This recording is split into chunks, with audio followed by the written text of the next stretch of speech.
right, welcome to your unique devotion. Here we are today. We're back at the beginning of Hebrews chapter 4, and I'm going to read verses 1 through 5 and kind of stop there. That's not the whole section, but I'm going to stop there. Some was standing out. Haha. So here we go. Let me read the scripture first. That's the most important part.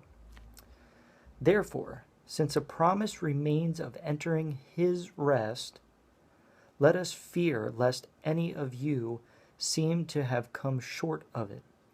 For indeed the gospel was preached to us as well as to them, but the word which they heard did not profit them, not being mixed with faith in those who heard it.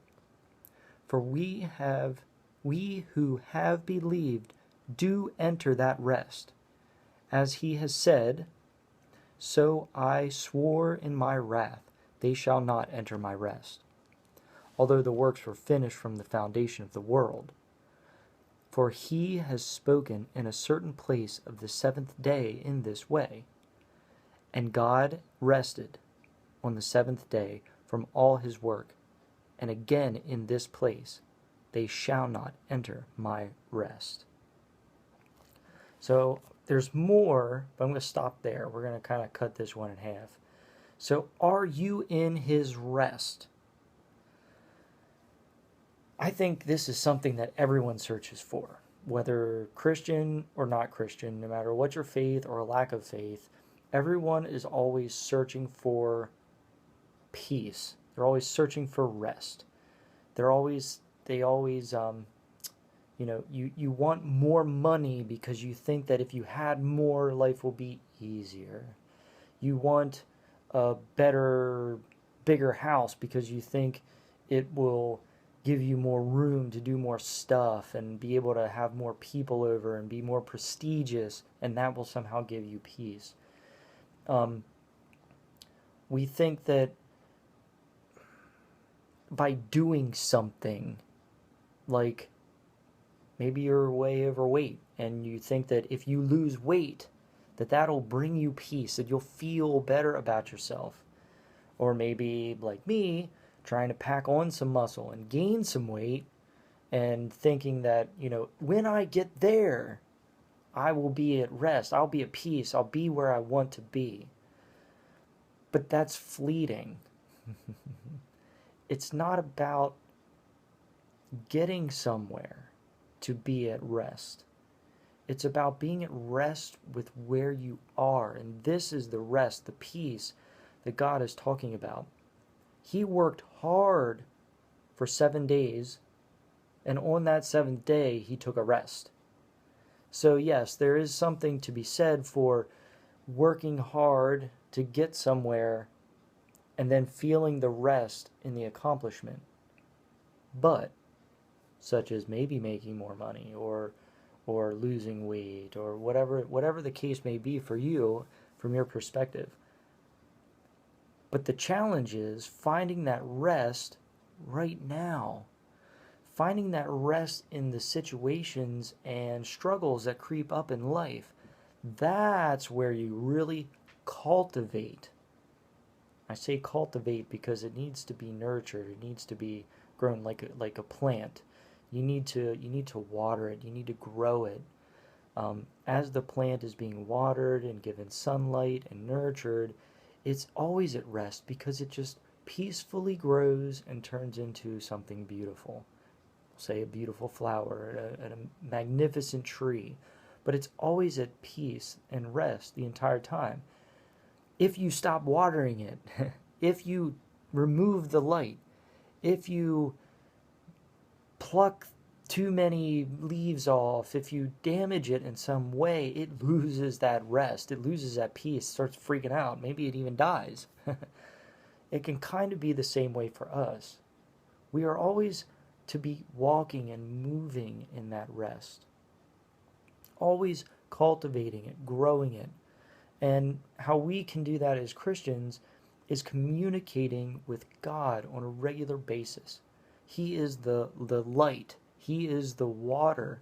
He is the nurturing. He is all of it at one time, helping us to, in those critical moments of struggles and not so nice situations, helping us to keep that peace, to just relax in it in order to discern the right way to handle the situation and not maybe fly off the handle, lose control, do something you wish you hadn't. Those are the situations where it really matters. And practicing in the calm times, like I kind of am now. I'm calm. I'm at peace. I'm at rest. I'm reading scripture. I'm talking out loud about the ideas that are going in my mind and sort of flowing very nicely. I'm at peace. I'm at rest. Practicing it now. Now, maybe if a baseball came sailing in through the window, I might lose my peace, especially if it smacks me in my head. But can I dial back? Can I...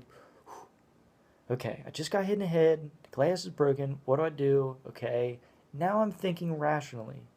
Let's just say there was a next step. In anger, I might just jump right up, step on some glass, make myself even angrier. Or, now I'm at peace, I'm at rest, and I make the better decision to wait. Let me look and see what's around me so that I don't step on the glass. Then let me go figure out what just happened and make sure that I don't have a giant knot on my head. That has never happened to me, but it's just an example of how the flow can maybe work.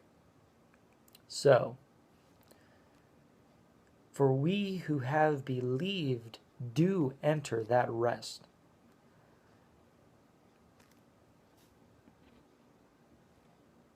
That tells me that if we believe in God, maybe we don't completely understand him or his ways or what's going on, but we believe that there's something there. And we and we start learning to communicate to him, to it.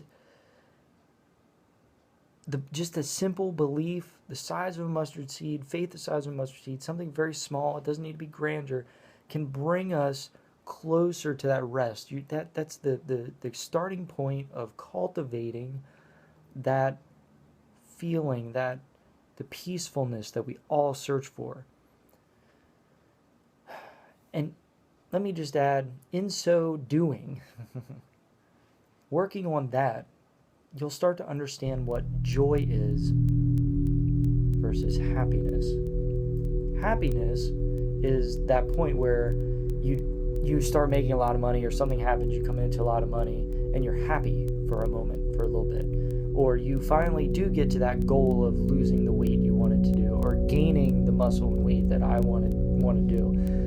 When you get to that point, there's that happiness, but the joy is all the pieces in the middle. The joy is also in that moment, and the joy is longer lasting and doesn't fade away very easily. It's that peace. It's part of that peace, and that comes. And the more peace that you practice, the more you practice trying to be peaceful, the more you practice communicating with God and learning some of that peace, the joy will seem to grow more in your life in more areas, to the point where you don't need to meet certain goals that the world tells us we have to do. You know, not all of us need to have a Cadillac. Not all of us need to have a mansion. Not all of us have to have $40 million in our bank account. Those pursuits, if you even ever get there, are going to be such a short-lived happiness that you'll totally miss the joy. I'm not saying that people shouldn't have money. People shouldn't have nice things. And if God has given people the ability to get to those situations in life, that is their choice. And I probably would make those choices too. But with having joy that's been cultivated through rest. And that can only happen, as I repeat myself one more time, through the communication with God, which is what we're doing here with this channel. So this is a really long video, but it's a very long, expanded idea. We can probably even expand on it even further, especially if I knew specifics of individuals' lives. We could really hash out where to find the rest in those situations, how to gain that peace, how to cultivate and practice working on peace and rest in those situations.